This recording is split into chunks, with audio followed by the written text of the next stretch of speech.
Hello kabayan, Lim Utokir nga pala. So magtanggal ka tayo kabayan ng rear bumper ng Hyundai Accent kabayan. So saglit lang siya tanggalin kabayan. Bago ang lahat kabayan, huwag kalimut na mag-subscribe at i-click ang notification bell for more car update at tutorial and tips kabayan.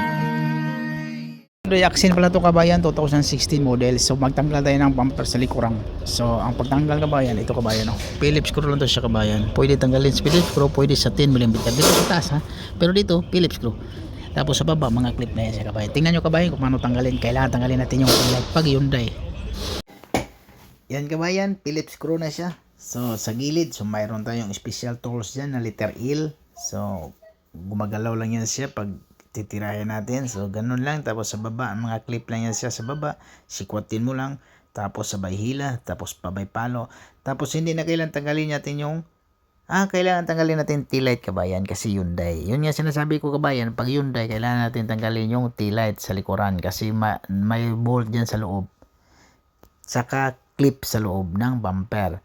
So hindi katulad ng iba na walang clip. Iba-iba kasing sakyan, iba-ibang proseso kabayan.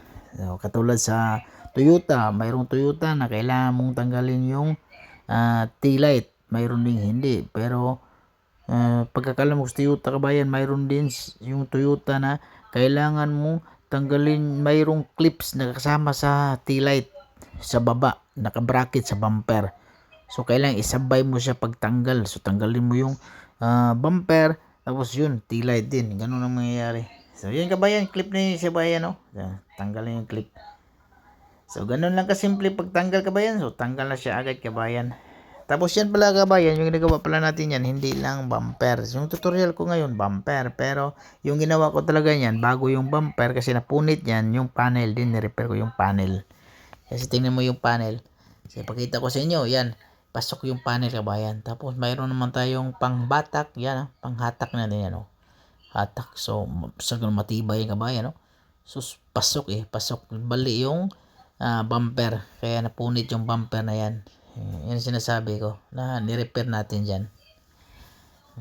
Kaya pero yung tutorial natin yung sa bumper lang. Ngayon hindi ko na kasi na video itong maayos Pero ganun lang pag-repair yung kabayan.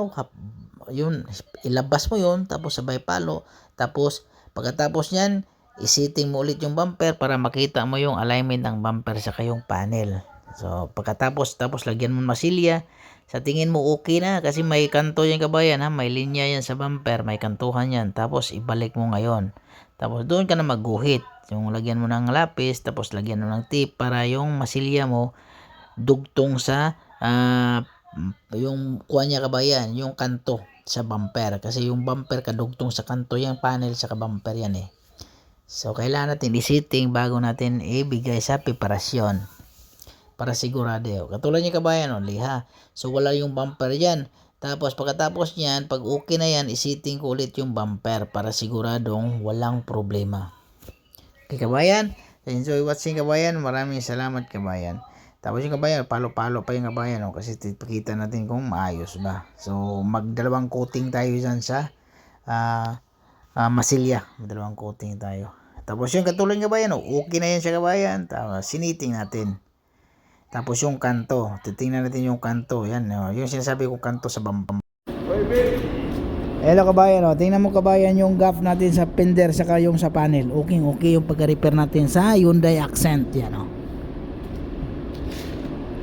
So, talagang hindi magsisi yung may-ari niyan. Repair lang yan sa kabayan. So, tingnan natin kung magkano bayad kabayan, ha?